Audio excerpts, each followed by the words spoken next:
Well, here are the remnants of our snowman from last week's freeze. I hope you fared okay.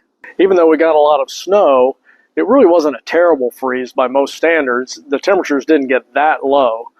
But historically, over the last few years, our worst freezes have occurred in February. Be proactive about the next freeze coming up so you'll be prepared.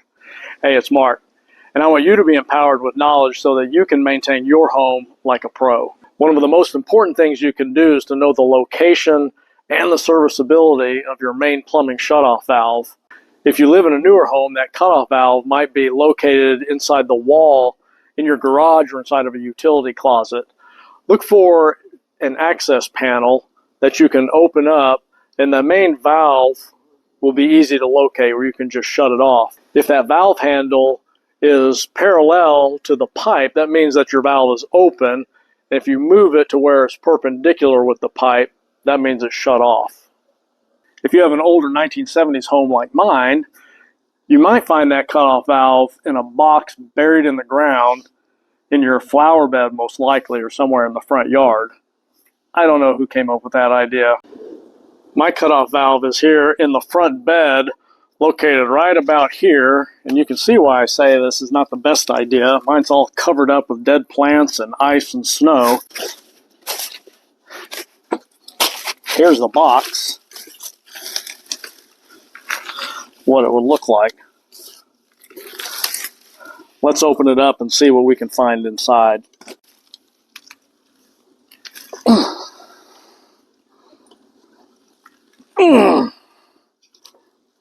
Good night. You might need a screwdriver to pry that lid open.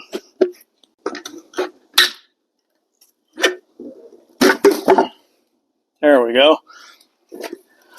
Now you can see the problem with putting these boxes in the ground is that since they are below grade, they often get filled up with water and dirt and all sorts of muck.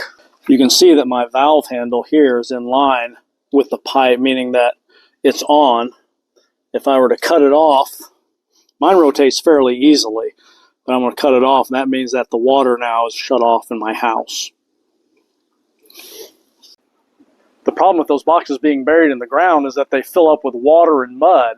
I've been on home inspections where we couldn't even find the valve box because it was so covered over with mulch and soil.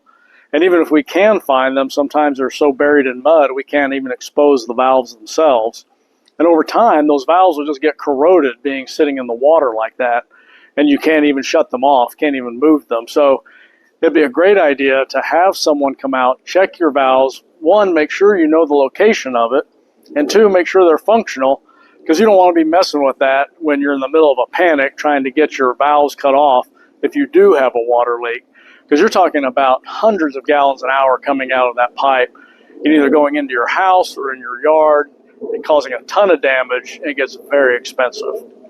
Well, our first winter storm has passed, and I hope you came out unscathed, but is your house prepared for the next one?